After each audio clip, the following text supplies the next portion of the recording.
Meu nome é Natália Salazar. E eu sou a Renata Schmidt. E esse é o podcast Pátria Amada Criminal. Sejam muito bem-vindos. Bem-vindos. E aí, galera, como vocês estão? Tudo bem? Todo mundo feliz? Todo mundo alegre? Eu não, eu quero voltar para Londres. Gente, a gente tá trabalhando faz 2 dias, a gente já tá cansada nessa caralho. Eu Como voltei é que pode? hoje e eu já tô cansada. Ontem eu tava resolvendo, mas ontem eu tava resolvendo pipi, né? Ontem foi tenso. Mas, gente, voltamos de Londres, voltamos da True Crime Con, foi maravilhoso, conhecemos podcasters maravilhosos, tomamos uma cerveja com podcasters legais. Sim. Foi muito maneiro. A gente conheceu o Aaron do Generation Y, um podcast que, o Generation Y tá no ar há 13 anos, gente. Eles começaram com um podcast de True Crime quando era tudo mato, quando era terreno Sim. baldio, sabe? Com aqueles bichos que ficam... Não sei que inseto é esse. Conhecemos autores, gente, autores de best-sellers de True Crime, trocamos figurinhas, eles nos passaram algumas informações quentes aí de alguns casos em andamento, mas eu não vou falar mais para não dar spoiler, porque vou ler o livro e fazer o caso depois. Nós já, inclusive, conversamos sobre collab com podcasters internacionais. Então, eu acho que vai vir bastante novidade aí. Estamos otimistas para o futuro. Sim, para nossa marca foi muito legal, foi muito bom, foi positivo. Foi bem positivo e para a própria experiência, a gente aprendeu muito. Sim. Vimos o que todo mundo está fazendo aqui fora, o que é interessante. Vimos um autor maravilhoso falar num podcast que chama Criminal Analyst, e foi sensacional. Eu comprei o livro, vou trazer episódio. E é isso, gente. Vai vir muito, muito episódio, muita coisa boa por aí, então fiquem ligados no Pátria Amada. Sim, obrigada para todo mundo que estava acompanhando a gente. A gente fez uns vídeos no YouTube, uns vídeos curtinhos contando o que rolou, né? Se você tiver curiosidade, dá uma olhada. Se você é nosso apoiador, vai sair um vlog completo da viagem, não só da CrimeCon, mas também das outras coisas que a gente fez, né, pela Inglaterra. Então, se você é nosso apoiador, aguarde que o vídeo vai sair logo menos. E se você não é, essa é a sua chance. Essa é a sua chance de ver o que a gente aprontou lá. Não foi muito porque a gente é velha, mas a gente teve vlog. Teve vlog, vlogamos bastante. Vlogamos bastante. Vlogamos a valer. Para quem nunca tinha vlogado, vlogamos. Para quem nunca tinha vlogado, vlogamos. Desculpem alguma coisa, porque como a Natália já disse, nunca tínhamos vlogado, mas vlogamos. Então vai para Aurelo, vai para o YouTube, torne-se apoiador do Pátria para receber não só o vlog, né, gente, mas vai vir muito conteúdo sobre essa viagem, muito caso. Sim. A gente vai falar de todas as palestras que a gente viu, a gente vai falar dos podcasts live que a gente viu, porque você tinha um estúdio na conferência e tava rolando gravação de episódios ao vivo o tempo todo, o dia inteiro. E a gente viu alguns desses episódios e a gente vai falar para vocês sobre. Então vai ser bem legal, vai ter bastante conteúdo aí. Sim, Pátria Amada pelo mundo, gente. A família Pátria Amada dá a volta ao mundo. Renata Pátria Amada dando a volta no mundo. Natália Pátria Amada dando a volta no mundo. Renata Pá Amada. Pá Amada. Não. Meu nome é Lucinda Affleck. Descobri meu nome drag nessa viagem. Ai, gente, a gente conheceu a Cheryl do RuPaul's Drag Race, da primeira temporada do RuPaul's Drag Race. Gente.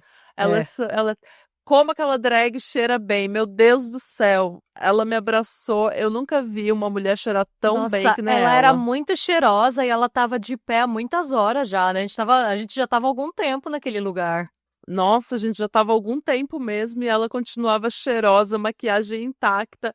Eu e a Renata parecendo 2 camundongos já. Sim, e ela a gente de tênis e ela com aquele salto. Plataforma. Aquele saltão plena diva e a gente lá. Com uma peruca lavanda maravilhosa. Sim, ela tava incrível. Ela tava incrível. E ela é muito carismática, foi muito legal. A gente viu ela gravar também um especial sobre seitas, junto com a Eleanor Neal, que também é belíssima. Também é belíssima e super simpática. Super simpática, verdade. Então. Então aguardem, gente. Nas próximas semanas a gente vai começar a falar um pouquinho dos casos criminais que a gente viu de Londres. Foi muito interessante também, eu achei que a gente ter um pouco mais da visão do que são os casos clássicos deles, né? Porque teve alguns casos que eles comentaram nos painéis que eles meio que nem apresentaram o caso porque todo mundo sabia do que se tratava. E a gente foi no meio da conferência googlar e ver por que eram casos relevantes pro Reino Unido, né? O que tinha acontecido. Então a gente vai trazer esses casos para vocês também. Sim, muito positivo, estamos super otimistas para o futuro Sim, e cansadas. E cansadas porque não é porque a gente sai de casa que o cansaço sai da gente.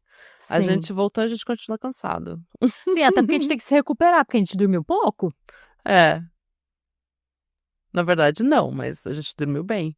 Aí que nas 2 primeiras noites eu tava terminando de ler um livro. Então eu já dormi tarde. Eu já tava capotada. Na quinta-feira, 10h30, eu tomei um banho quando eu cheguei do hotel, porque eu trabalhei, né? Daí eu trabalhei o dia inteiro, daí fui pro aeroporto, viajei, cheguei em Londres, comi muito. Tomei um pint de Guinness. E daí, depois daquele pint e daquela torta, eu só vou dormir. Daí cheguei no hotel enquanto a Renata tava lá lendo, fazendo skincare. Eu li até de madrugada. Eu só tomei banho, caí na cama e eu tava lá roncando já. Ela foi dormir, tipo, mais de meia-noite e já tava roncando há umas 3 horas. É que o livro engrenou, o livro é bom, depois me conta o que você achou. Tá. E, gente, sem mais delongas, como eu sei que o último episódio foi um pouco pesado, né? Teve gente que até desistiu.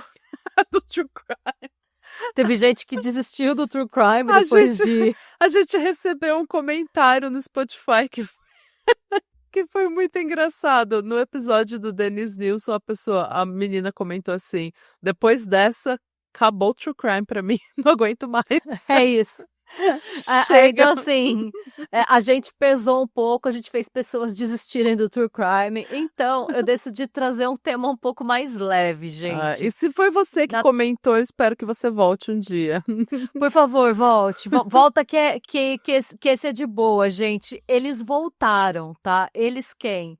Em 2023, a gente começou a tradição de falar sobre os prêmios Darwin, ou Darwin Awards. Faz tanto tempo assim, foi em 2023. Foi 2023. A gente falou sobre esse prêmio nos episódios 148, 149 e 156.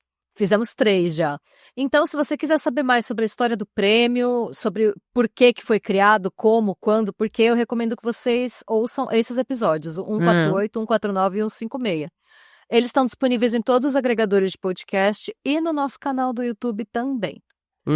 Antes de começar, eu vou falar as minhas fontes. Eu usei o próprio site do Darwin Awards, o site da CBS News, o Globo.com, o Times of India, o thetop10.com, o Empora.com e o portal da revista Vice. Muito bem, temos muitas fontes. Temos muitas fontes. Então, gente, resumindo super, tá? Porque, como eu comentei, a história completa tá naqueles outros episódios. Os prêmios Darwin selecionam anualmente as mortes mais bizarras decorrentes de atos extremamente estúpidos cometidos por pessoas que não deixaram descendentes. O que explica o nome do prêmio, né? Posto que quando você não deixa descendente, em teoria, essas pessoas que, né? A evolução para, de certa forma. Sim. Essas pessoas contribuem, então, positivamente com o processo de sobrevivência dos mais aptos, característico da seleção natural, ao não deixarem descendentes. A criadora desse prêmio é uma mulher britânica chamada Wendy Northcutt, e ela estabeleceu 5 condições que têm que ser observadas para que um prêmio Darwin possa ser atribuído. O primeiro, incapacidade de gerar descendência através da própria morte ou esterilização. 2. Excelência. Forma sensacional e estúpida com que o erro é cometido. Incrível desuso da lógica e da razão. O terceiro, autosseleção. Causa o desastre por si mesmo, com mérito incondicionalmente individual, ou seja, desastres naturais ou acidentes cometidos por outras pessoas não contam. Quarto, maturidade. O indivíduo deve estar em total uso de suas capacidades mentais e físicas e deve possuir capacidade de julgamento e raciocínio. Ou seja, se a pessoa é portadora de alguma deficiência intelectual que atrapalha o julgamento dela, essa pessoa não é considerada para o prêmio. Claro. E o quinto fator, veracidade. O evento tem que ser verificável, então as lendas urbanas não contam. Isso posto, agora que já sabemos o que é o prêmio e quais os critérios, vamos aos casos. Eu acho que você vai achar engraçado. Alguns. Outros. Gente, é uma seleção esquisita, se preparem, tá? Eu quero deixar o spoiler aqui, que a gente vai encontrar casos que vocês vão se perguntar: vou dar risada? É certo dar risada?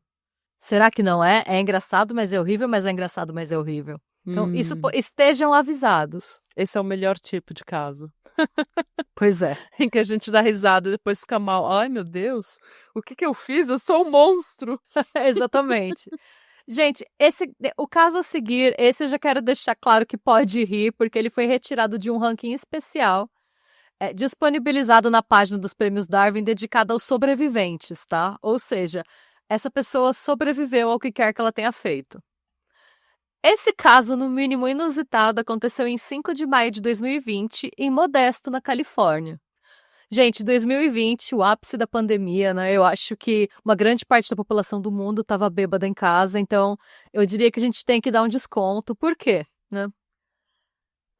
Natália, você gosta de vinho? Você gosta de apreciar um bom vinho, não gosta? Eu adoro apreciar um bom vinho. E a maioria das pessoas, quando vai apreciar um bom vinho, faz, por exemplo, o que você fez em Londres. Pede uma tacinha, ou mesmo, né, compra uma garrafa. Mas o nosso protagonista dessa história, o Gabriel Moreno, um estadunidense de 39 anos, tinha ambições maiores. Porque ele sabia que uma garrafa, ou mesmo um garrafão de 5 litros, não seriam suficientes para matar sua sede. Então, ele decidiu que ele só ficaria satisfeito bebendo diretamente do Uber e de um caminhão-tanque carregado com vinho. Nossa, e ele fez... Olha a ideia. Eu já pensei, nossa, ele comprou uma vinícola, né? Ele, tipo, se aventurou no business do vinho. Não. Já ia falar, nossa, empreendedor. Não, ele só tem a tara de beber direto do buraco de um caminhão-tanque. Por aí você já sabe que vai dar errado. Por aí você já sabe que vai acabar onde acabou. Pois é. No então, Darwin Awards. Ele estava determinado a se fartar, então ele arquitetou um plano ousado para beber até se saciar de um caminhão que transportava milhares de galões de vinho tinto. E o plano, obviamente, deu muito errado e acabou repercutindo na imprensa internacional. A patrulha rodoviária de Modesto prendeu o Gabriel Moreno depois dele supostamente ter pulado em um desses caminhões-tanque em movimento que transportava vinho tinto a granel. Ele subiu, né? Ele pulou, subiu por baixo do veículo para desrosquear a válvula e bebeu o vinho enquanto o caminhão seguia pela rodovia 99, pela Highway 99. É bom que já vai chacoalhando, já dá aquela pirada.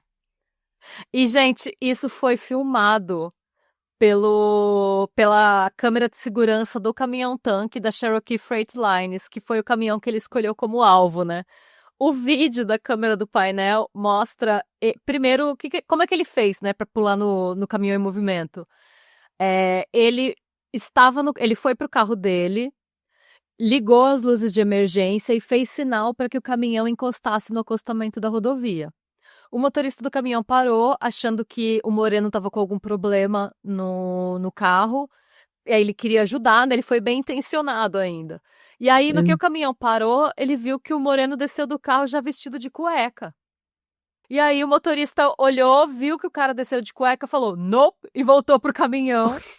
Mas, gente, por que ele tinha que estar de cueca nessa hora? Eu acho que ele já imaginou que ele ia... O que eu acho, tá?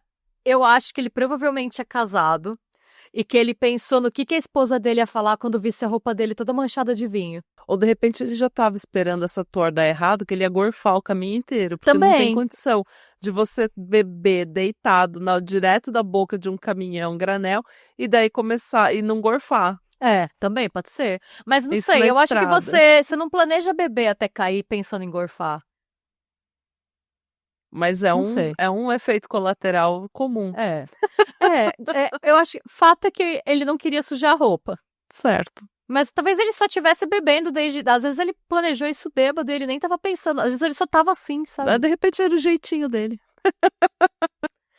Enfim, eu sei que basicamente o motorista do caminhão saiu pra acudir o motorista, que tava com o pisca-alerta ligado. Ele sai de cueca, o motorista fala: não vou me envolver nisso. Aí o motorista vira e vai embora. Só que a câmera do caminhão pega o Moreno correndo até o lado do passageiro do caminhão e saindo do campo de visão da câmera.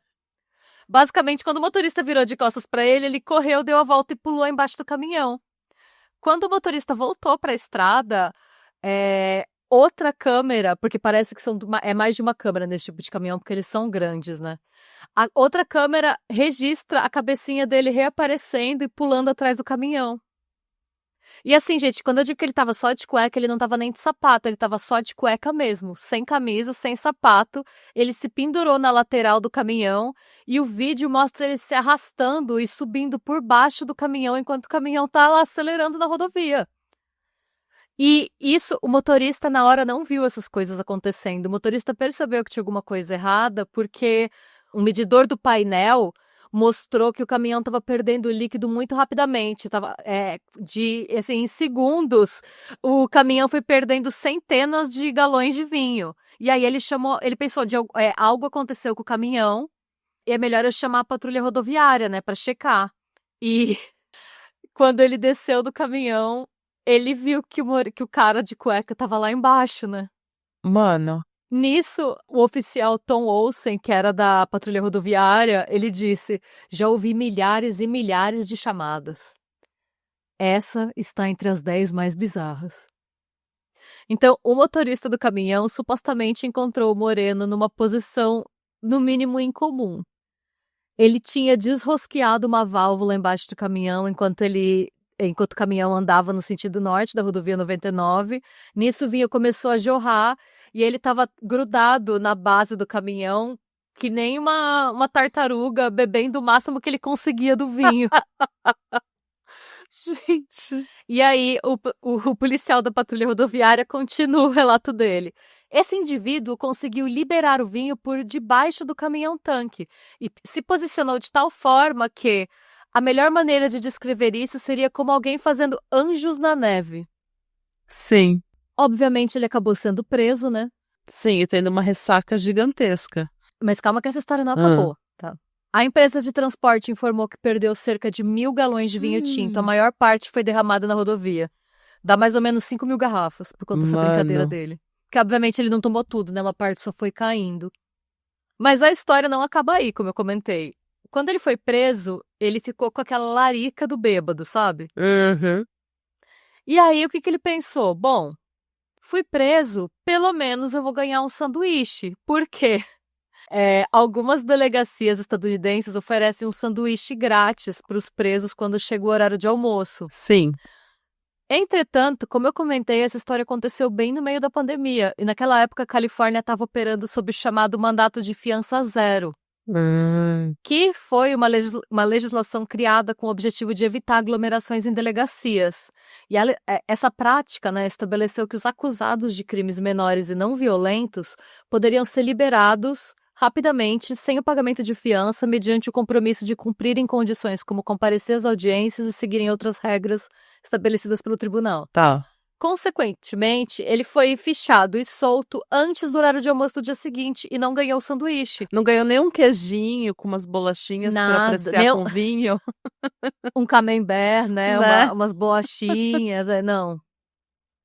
E ele ficou inconformado porque ele não ganhou o lanche, então ele decidiu que ele ia cometer um crime novo. Ah, muito bom. Uhum.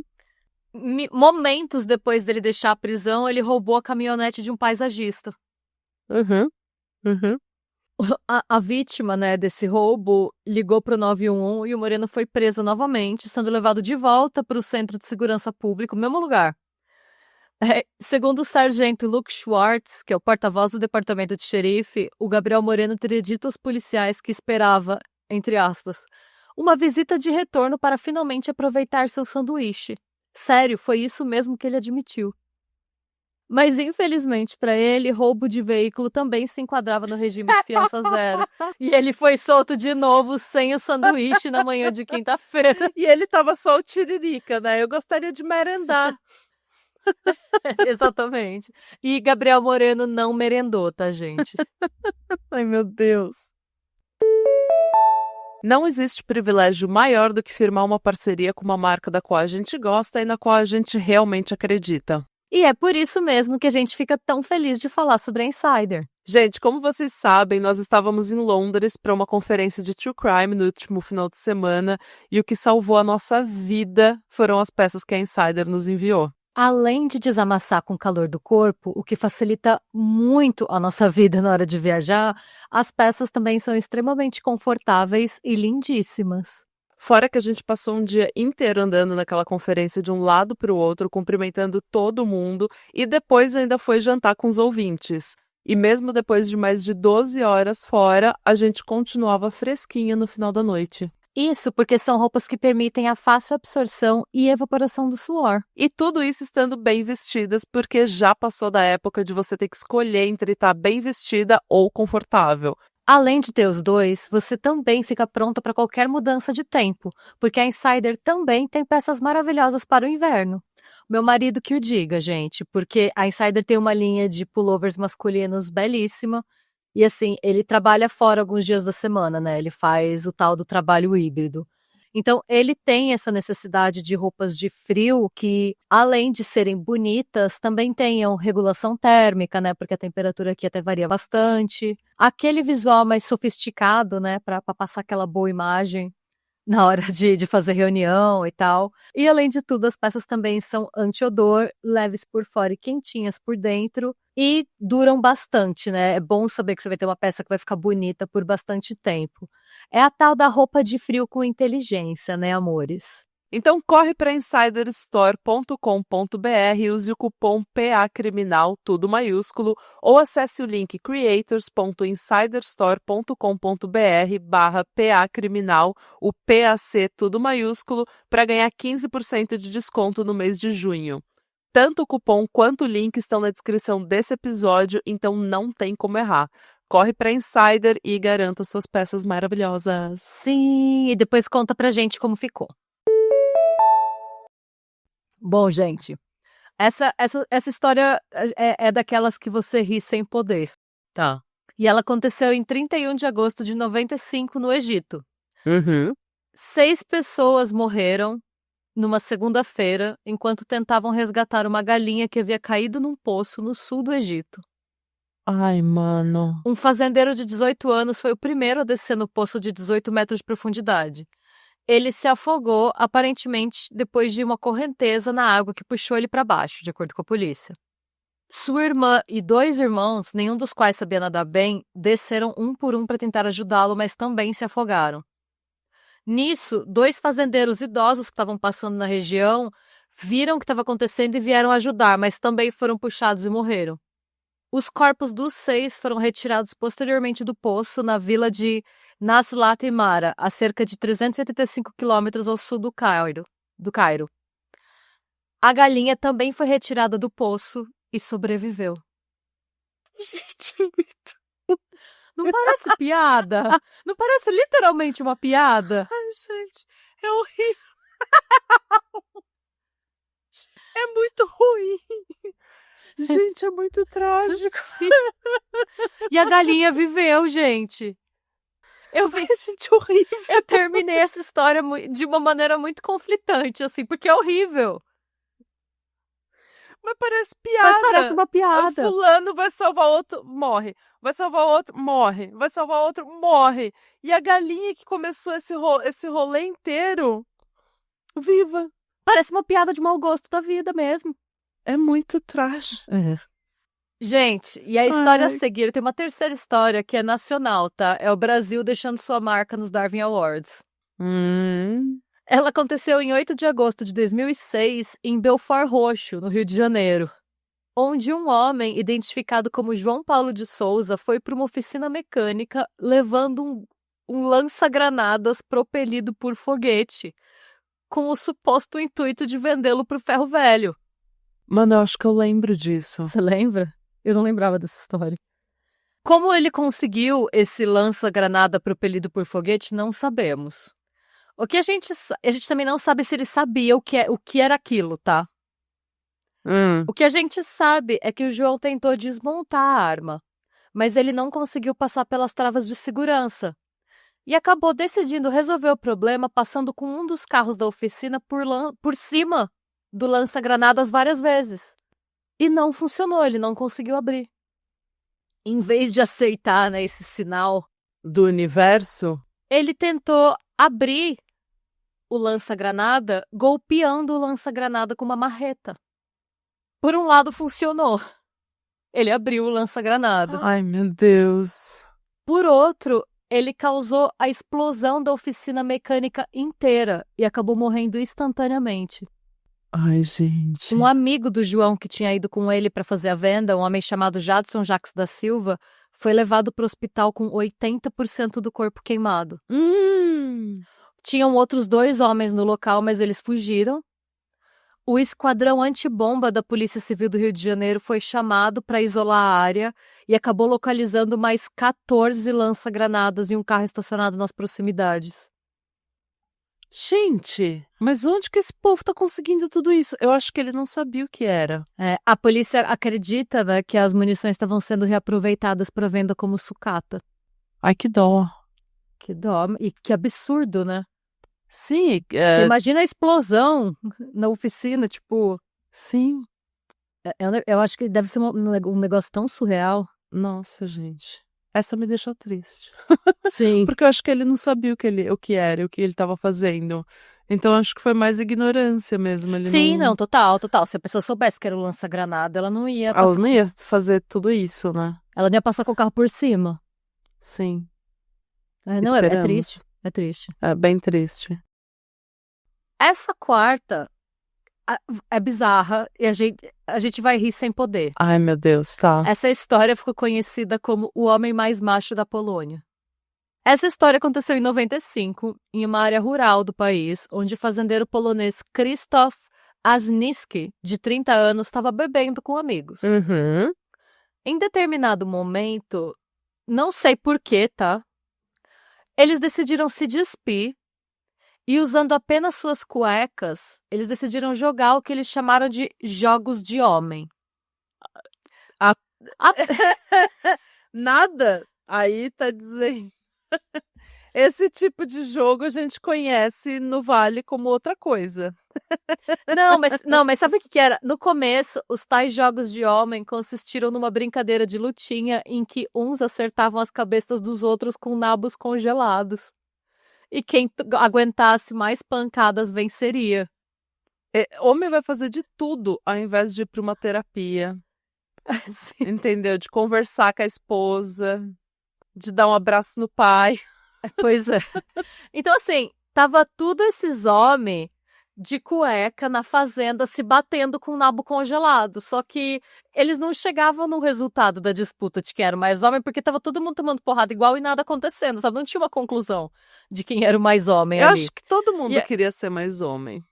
Eu acho que sim. Só que aí, em determinado momento, um dos amigos do Krzysztof decidiu que ele ia resolver. Ele decidiu que estava demorando muito. E ele decidiu que era o momento de ser extremo para mostrar quem era mais homem. Sim. Nisso, lembrando que eles estavam numa fazenda.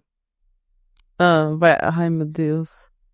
Esse amigo do Krzysztof pegou uma motosserra, decepou a ponta de um dos pés e gritou: "Eu sou mais homem!" Definitivamente. Definitivamente. Para não ficar para trás, o Krzysztof tomou a motosserra do amigo e berrou: "Ah, é? Então olha isso!" E mirou a motosserra para a própria cabeça, decepando-a. O que lhe garantiu o título de o mais macho entre os presentes. Eu acho que assim, homem perde a cabeça por tudo, né, gente? Gente, o caso foi... Homem perde a cabeça por qualquer coisa, gente. O caso foi amplamente noticiado e um dos amigos do Krzysztof deu o seguinte depoimento. É engraçado, quando ele era jovem, vestia as calcinhas da irmã, mas morreu como um homem. Gente, Mano, gente, quando a gente fala de masculinidade tóxica, é sobre isso que a gente tá é falando. sobre isso que... Gente, já começou ruim. Pra mim já tava ruim na parte dos Dos nabos nabos, congelados na claro, cabeça. mas é isso que eu tô falando. Porque não existe absolutamente nada de tóxico na masculinidade. Mas a masculinidade pode também ser tóxica. Esse é o tipo de Sim. masculinidade que é tóxico. Completamente tóxico. Você não consegue fazer. Você tá tentando provar quem é mais homem batendo na cabeça do outro, com o nabo Com congelado. nabos congelados. Olha as ideias de jirico que você tem que ir. Não, e assim... Não, olha as ideias que você tem que executar só pra provar que a sua masculinidade significa alguma coisa. Isso é muito tóxico, gente. Homem Sim. que é masculino de verdade, que é bom, que não precisa de nada disso. Macho mesmo, que tá feliz em ser macho e tá satisfeito com a própria masculinidade, não precisa de nada disso. Não suficiente, esses porra tiram uma porra de uma serra elétrica, do nada. Agora imagina a tristeza do cara que cortou metade do pé pra nem ganhar o concurso. Você cortou metade do seu pé e o Christoph apagou seu brilho. Eu aposto que foi o cara que perdeu o pedaço do pé que falou que ele usava as calcinhas da irmã de puro recalque.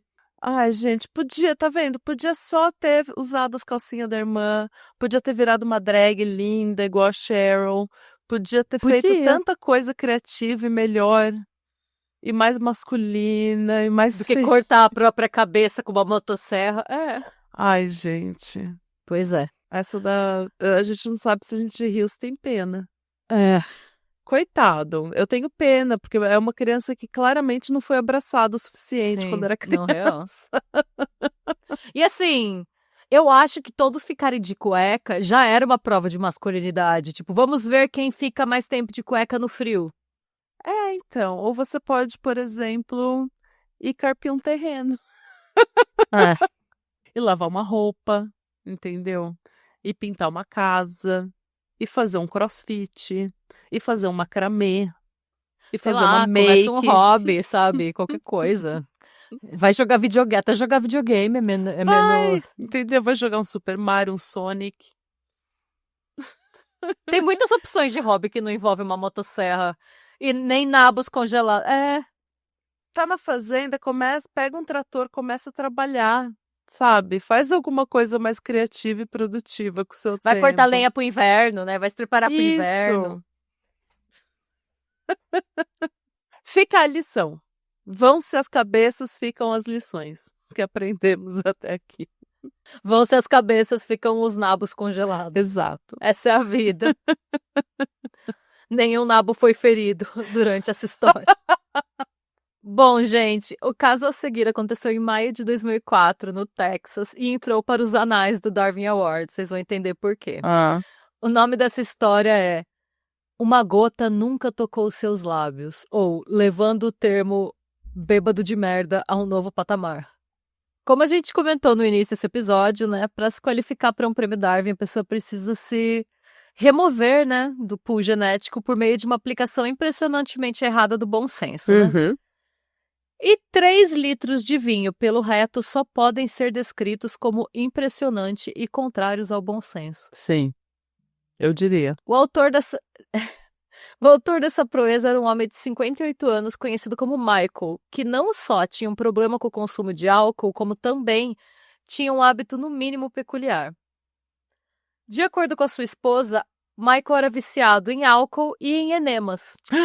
Ah, E por ter uma doença bastante dolorida na garganta, sua forma preferida de consumir bebidas alcoólicas especialmente, né, era através do reto, uhum. em enemas etílicos de Xerez, Fica que é um Xerez. vinho Ah, Xerez ou Xeres. uhum.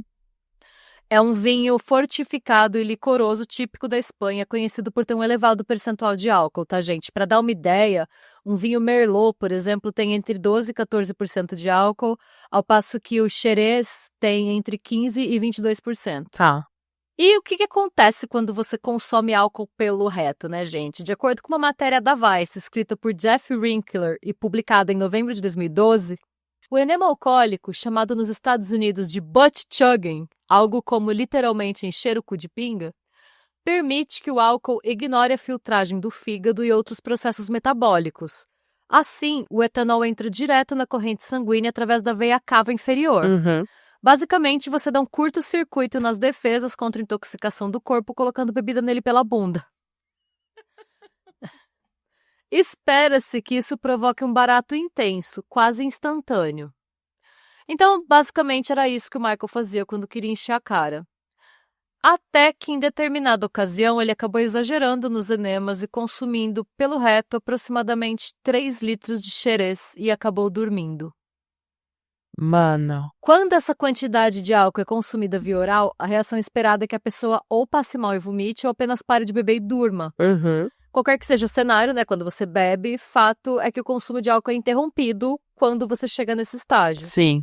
No caso do Michael, entretanto, o álcool que ainda restava no reto dele continuou sendo absorvido depois que ele já estava adormecido.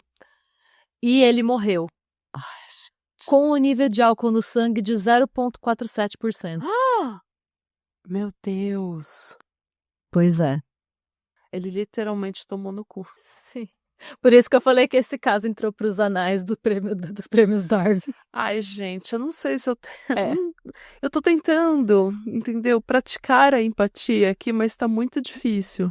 Nossa, é difícil. E eu lembro que saiu uma matéria tem um tempo já, eu acho que foi nessa época, mais ou menos, de gente que tava fazendo isso com absorvente interno Sim, e vodka. eu ia falar isso, da vodka tampon, porque você não fica com cheiro no hálito, né? E daí você também pode absorver mais rápido, você consome muito menos, entre aspas, mas você fica mais bêbado, porque você consome Na verdade, pelo reto. eu vi muito caso de modelo fazendo isso, que era um jeito de você ficar louca sem consumir as calorias do álcool, né? Então. E daí também sem ficar com o hálito de... Gente, eu não sei, a gente... É difícil ter empatia quando você faz esse tipo de coisa. Porque daí você tá forçando a gente a ser muito empático com a sua irresponsabilidade ou estupidez. Sim. Mas eu entendo que se ele era um alcoolista, se ele era uma pessoa que tinha um vício, tinha um problema, daí também fica difícil julgar, porque a pessoa viciada, ela não tá pensando logicamente. É que também, no caso, ele tinha 2 vícios, né? Uma vez eu assisti um programa na Discovery que chama Minha Estranha Obsessão, que ele tem um episódio que é só dedicado aos viciados em enema de café. Sim. O enema de café é uma febre também, né? E aí a pessoa fala, tipo, porque quando eu faço enema de café eu me sinto mais acordada. Claro que você se sente mais acordada, você tá com café diretamente... Encheu o cu de lá, café? Né? Né? Então eu acho que no caso dele, ele era viciado em enemas, de maneira geral, e também em álcool. E que aí, quando ele teve essa doença na garganta, ele decidiu unir, entre aspas, o útil ao agradável, né? Ele já era viciado em enema e decidiu fazer de álcool também. Porque ele devia estar muito acostumado, porque imagina 3 litros. Mano.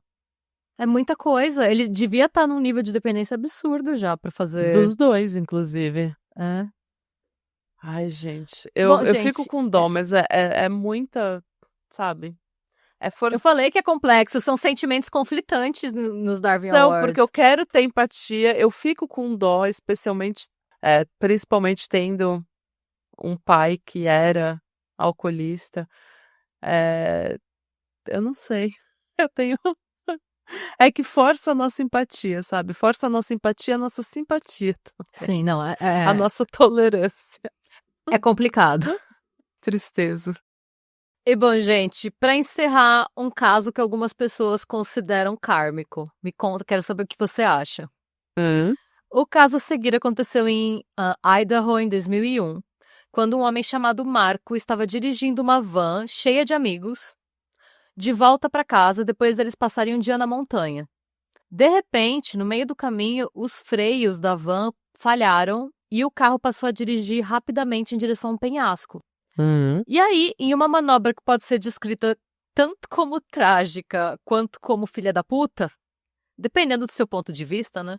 O Marco decidiu saltar da van em movimento antes que o carro caísse no penhasco, sem avisar nenhum dos amigos que estavam com ele na van que os freios estavam com problema.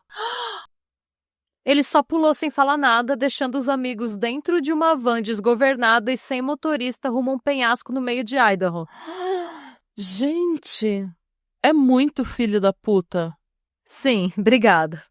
Felizmente, um dos outros passageiros conseguiu entender o que estava acontecendo a tempo e conseguiu pular para o banco do motorista e parar a van com segurança. Nisso, todos os amigos saíram do carro e subiram a colina de volta, só para descobrir que o Marco tinha calculado mal o salto covarde dele rumo à segurança, batido a cabeça no asfalto e morrido. Ninguém mais se feriu. Tadinha, que barra. E assim, muito amigo, né? Então, eu não tô com pena Imagina, desse você tá daí, com seus não. parça. Porra, é muito amigo que você é, né? Não explicou nada, simplesmente deixou seus camaradas pra morrer sozinho. É muita covardia.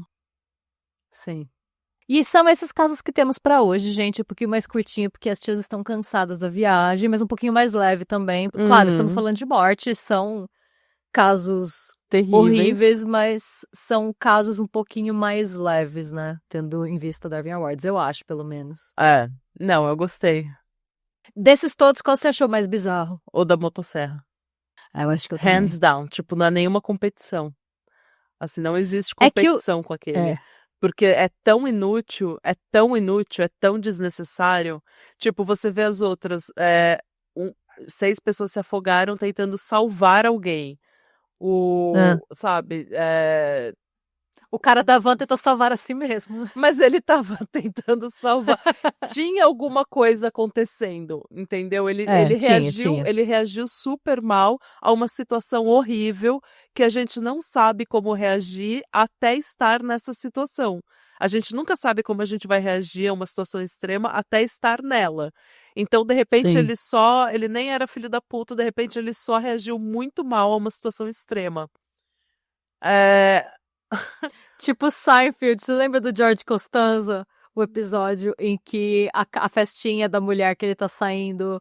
Tipo, ele tá saindo com uma mulher que tem um filho e a casa pega fogo e ele sai correndo, empurrando todo mundo, inclusive a avó dela, né? Ele empurra a avó dela, que é uma senhorinha. Por Ele empurra todo mundo. exemplo, é que no Seinfeld ninguém é uma pessoa legal, todo mundo é filho da puta mesmo, mas a gente não Eu sabe. pensei muito nisso.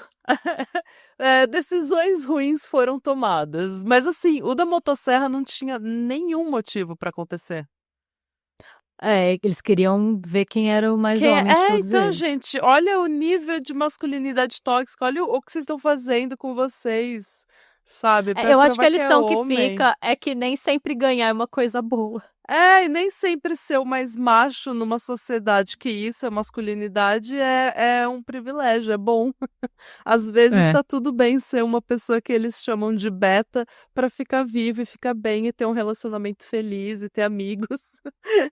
Ter uma coisa mais saudável que bater nos seus amigos pelado com o nabo congelado até você se matar com uma motosserra. Mas isso é a gente, né? Assim, nem todo mundo. Different strokes for different folks. É verdade. Gente, conta pra gente qual você achou mais bizarro, se você concorda com a nossa opinião, se foi da motosserra mesmo, se você achou o do enema de vinho pior. Eu tenho certeza que eu vou ser cancelado depois dos comentários que eu fiz, mas tá valendo também cancelar, gente. Tá valendo. Dê a sua opinião. Não tá não nos cancelem. A gente tá muito cansada. Não leva a gente a mal. A gente acha que tudo é horrível mesmo, mas tem algumas mortes que são tão bizarras que não tem o que fazer, né? Tem hora que você tem que só, entendeu? Dar risada, porque é muito ruim. Mas pelo menos dessa vez a gente teve um sobrevivente. O moço do vinho, o moreno. O moreno que só queria um queijinho pra acompanhar o vinho. Ele só queria um sanduíche. O maluco foi preso 2 vezes pra ganhar um sanduíche. Valeu a pena?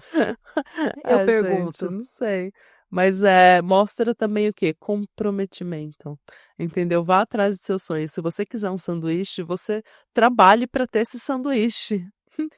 E mostra a preocupação com a roupa, né? Porque ele foi de cueca. Exato. Roupas não serão destruídas. Sujas nesse ambiente, exatamente. Patrocínio Insider.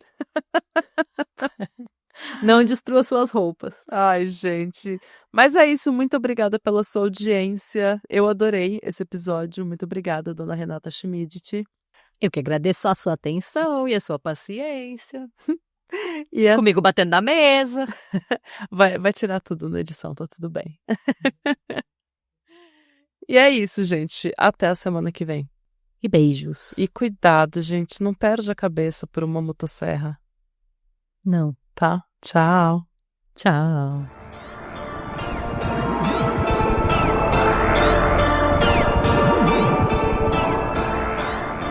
E se você gostou desse episódio e quer receber conteúdo exclusivo sem comerciais, vá até a Orelo para se tornar um apoiador do Pátria.